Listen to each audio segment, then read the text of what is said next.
دوستو، حضرت نوح علیہ السلام کا تذکرہ قرآن مجید میں 42 جگہ آیا ہے۔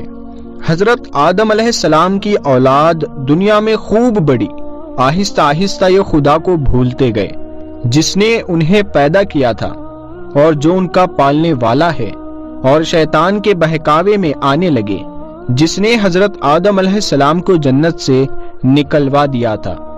شیطان کے بہکاوے میں آ کر وہ لوگ بتوں اور آگ، سورج وغیرہ کی پوجا کرنے لگے اور ایک خدا کے بجائے مٹی اور پتھر کے بہت سے خدا بنا لیے۔ اپنے ہاتھ سے اپنا خدا بناتے اور پھر ان سے مانگتے، حالانکہ یہ مٹی اور پتھر خود اپنے لیے کچھ نہیں کر سکتے تھے تو ان کے لیے کیا کرتے۔ اللہ تعالیٰ جو اپنے بندوں سے بڑی محبت رکھتا ہے، اس کو یہ کبھی گوارا نہیں کہ اس کے بندے شیطان کے بہکاوے میں آ کر اللہ کے علاوہ کسی اور کی عبادت کرنے لگے اور اس کی سزا میں مرنے کے بعد دوزخ میں جلے۔ اس زمانے میں لوگوں کی عمریں بہت بڑی بڑی ہوتی تھی۔ حضرت نوح علیہ السلام 950 سال تک اپنی قوم میں دینی دعوت کرتے رہے کہ اے لوگو، صرف ایک اللہ کی عبادت کرو اور میرا کہا مانو، وہ تمہارے گناہ بخش دے گا۔ لیکن لوگوں نے حضرت نوح علیہ السلام کی باتوں کو نہ مانا اور اپنے کانوں میں انگلیاں دے ڈالی اور کپڑے اوڑھ لیے تاکہ حضرت نوح علیہ السلام کی آواز کانوں تک نہ پہنچے، اور کہتے رہے کہ اے لوگو، اللہ سے معافی مانگو، وہ بڑا معاف کرنے والا ہے، وہ تم پر آسمان سے بارش برسائے گا تاکہ تم خوب اناج پیدا کر سکو، اور اس کے ذریعے سے بڑے بڑے باغ پیدا کر دے گا، ان میں نہریں پیدا کر دے گا، تمہیں مال و دولت دے گا اور بیٹے دے گا۔ تمہیں کیا ہو گیا ہے کہ تم خدا کو نہیں مانتے، حالانکہ اس نے آسمان بنائے، چاند اور سورج بنائے، اس نے تم کو مٹی میں پیدا کیا اور پھر اسی مٹی میں ایک دن تم مل جاؤ گے، اور پھر قیامت کے دن اسی مٹی سے تم کو دوبارہ زندہ کرے گا۔ لیکن لوگوں نے اپنے بتوں کو نہیں چھوڑا اور حضرت نوح علیہ السلام سے کہنے لگے کہ ہم اپنے بتوں کو ہرگز نہیں چھوڑیں گے، اور ہم تو تم کو اپنے جیسا آدمی ہی دیکھتے ہیں، اور تمہارا کہنا بھی صرف چند غریب لوگوں نے مانا، اور ہم تو تم کو جھوٹا سمجھتے ہیں۔ حضرت نوح علیہ السلام نے کہا کہ اے میری قوم، میں تم کو جو نصیحت کرتا ہوں اس کے بدلے میں تم سے کوئی مال و دولت نہیں چاہتا، اور جو غریب آدمی مسلمان ہوئے ہیں اور اللہ پر ایمان لائے ہیں، ان کو میں اپنے پاس سے تمہارے کہنے سے نکالوں گا نہیں۔ اگر میں ان کو اپنے پاس سے نکال دوں تو خدا کے عذاب سے مجھے کون بچائے گا؟ اگر میں ایسا کروں گا تو بہت ناانصاف ہو جاؤں گا۔ ان کی قوم کے لوگوں نے کہا کہ اے نوح، تم نے ہم سے جھگڑا بہت کر لیا ہے، اگر تم سچے ہو تو جس عذاب سے تم ہم کو ڈراتے ہو وہ لے آؤ۔ حضرت نوح علیہ السلام نے کہا کہ جب اللہ پاک چاہے گا عذاب لے آئے گا۔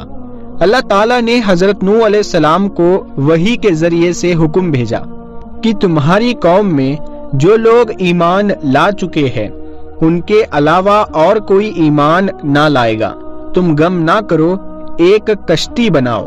حضرت نوح علیہ السلام نے خدا کے حکم کے مطابق کشتی بنانی شروع کی، تو جب ان کی قوم کے سردار ان کے پاس سے گزرتے تو ان کو کشتی بناتے ہوئے دیکھتے تو ان کا مذاق اڑاتے۔ حضرت نوح علیہ السلام ان کے مذاق کے جواب میں کہتے کہ آج مذاق کر لو، کل جب تمہارے اوپر عذاب آئے گا تو اس وقت ہم تمہارا مذاق اڑائیں گے۔ آخر اللہ تعالیٰ کا عذاب اس کے وعدے کے مطابق آ گیا، زمین سے پانی نکلنا شروع ہوا اور آسمان سے بارش آنی شروع ہوئی۔ اللہ تعالیٰ نے حضرت نوح علیہ السلام کو حکم دیا کہ سب جانوروں کا ایک ایک جوڑا کشتی میں سوار کر لو، اور جو لوگ تمہارے اوپر ایمان لائے ہیں یعنی مسلمان ہو گئے ہیں ان کو سوار کر لو۔ حضرت نوح علیہ السلام نے اس کشتی میں سوار ہونے والے سے کہا کہ اللہ تعالیٰ کا نام لے کر اس کشتی میں سوار ہو جاؤ کہ اس کا چلنا اور ٹھہرنا اسی کے ہاتھ میں ہے، اللہ تعالیٰ بڑا بخشنے والا مہربان ہے۔ کشتی ان سب کو لے کر لہروں میں چلنے لگی، تو اس وقت حضرت نوح علیہ السلام نے اپنے بیٹے سے کہا کہ اے بیٹا ہمارے ساتھ سوار ہو جاؤ اور کافروں کے ساتھ مت ہو۔ اس نے کہا میں کسی پہاڑ پر چڑھ جاؤں گا اور وہ پانی سے بچا لے گا۔ حضرت نوح علیہ السلام نے کہا کہ آج خدا کے عذاب سے سوائے خدا کے کوئی بچانے والا نہیں۔ اتنے میں دونوں کے درمیان ایک پانی کی لہر اٹھی اور وہ ڈوب گیا۔ پھر اللہ تعالیٰ نے زمین کو حکم دیا کہ اپنا پانی نگل جا، اور آسمان کو بھی حکم دیا کہ پانی برسانا بند کر دے، یہاں تک کہ پانی خشک ہو گیا اور تمام کافر دنیا میں ختم کر دیے گئے۔ حضرت نوح علیہ السلام کی کشتی کوہ جودی پر ٹھہری۔ حضرت نوح علیہ السلام نے اپنے پروردگار سے عرض کیا کہ اے میرے رب، میرا بیٹا بھی میرے گھر والوں میں سے ہے اور آپ کا وعدہ سچا ہے۔ یعنی حضرت نوح علیہ السلام کا مطلب تھا کہ اے اللہ، آپ نے وعدہ فرمایا تھا کہ تیرے گھر والوں کو اس طوفان سے بچا لوں گا، پھر میرا بیٹا کیوں ڈوبا؟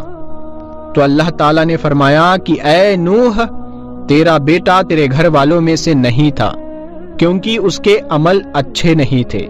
میں تجھ کو نصیحت کرتا ہوں کہ ایسی بات نہ کر جو تیرے علم میں نہیں، اسی لیے کہ کنعان اللہ کے علم اجلی میں کافر تھا اور یہ بات نوح علیہ السلام کے علم میں نہ تھی۔ حضرت نوح علیہ السلام نے اللہ پاک سے توبہ کی اور اپنے کہنے کی معافی چاہی۔ اللہ پاک نے ان کو معاف کر دیا اور حکم دیا کہ اے نوح، ہماری طرف سے سلامتی اور برکتوں کے ساتھ اتر۔ اس کے بعد حضرت نوح علیہ السلام کی امت سے دنیا بسی اور آہستہ آہستہ ان کے بال بچے آباد ہوتے گئے۔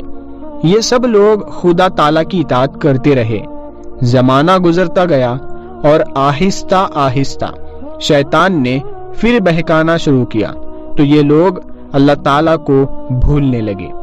دوستو، ویسے تو اس کشتی کی اصل لوکیشن تو کسی کو نہیں پتا ہے، لیکن آج سے قریب 70 سال پہلے سائنٹسٹ کے ہاتھ کچھ ایسے ثبوت لگے جو طوفان نوح اور حضرت نوح علیہ السلام کی کشتی کے بڑے ثبوت ہے۔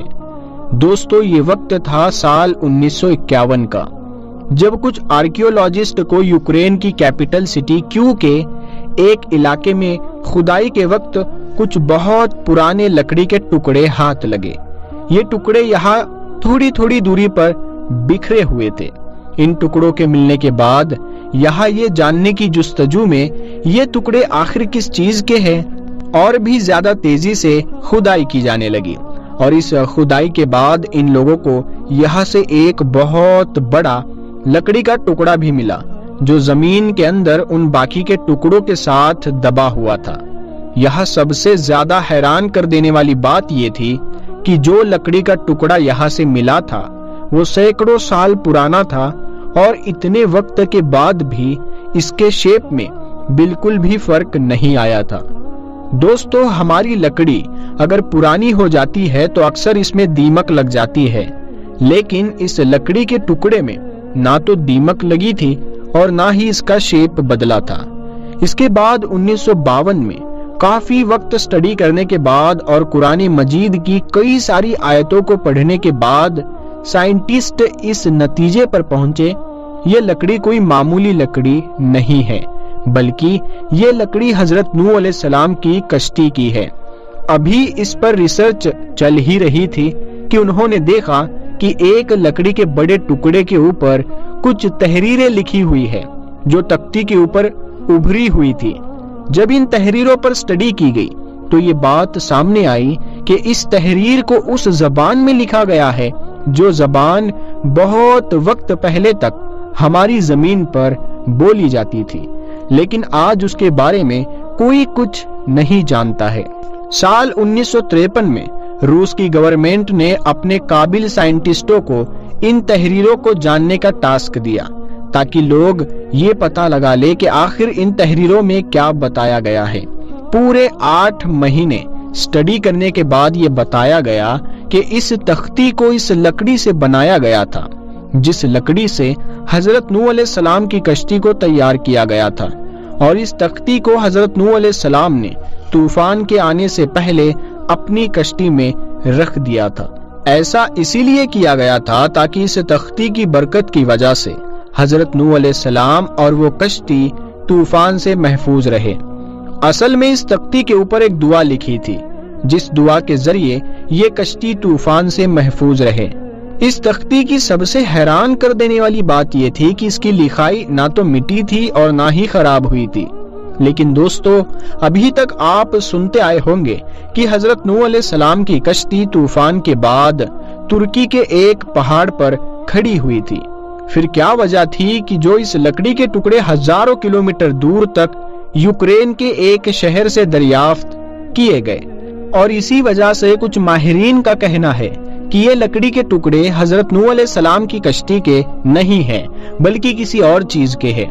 اس کے علاوہ سال 2010 میں چین کے کچھ ویگیانکوں دوارا بتایا گیا کہ انہیں حضرت نوح علیہ السلام کی کشتی مل گئی ہے۔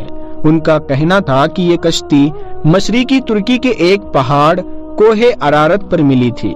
بتایا جاتا ہے کہ اس پہاڑ کی اونچائی 12,000 فیٹ ہے۔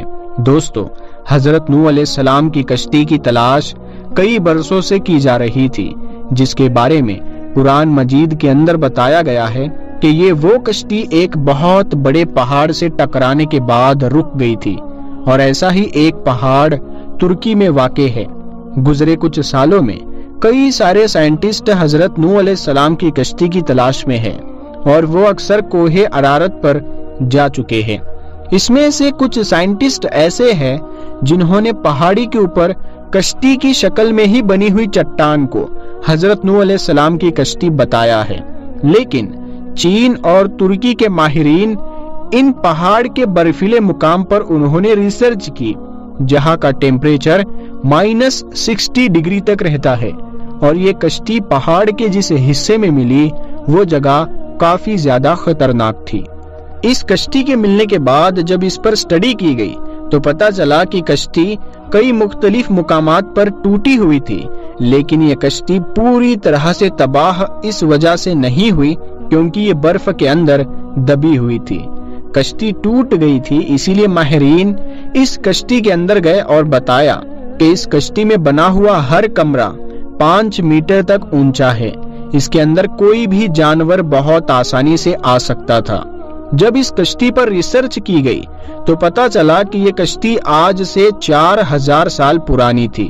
اس کشتی کے اندر کئی سارے صندوق بھی موجود تھے، لیکن صندوقوں کو کھولا نہیں جا سکتا تھا۔ دوستو، کئی بار کئی سارے لوگ حضرت نوح علیہ السلام کی کشتی کو ڈھونڈے جانے کا دعویٰ کر چکے ہیں۔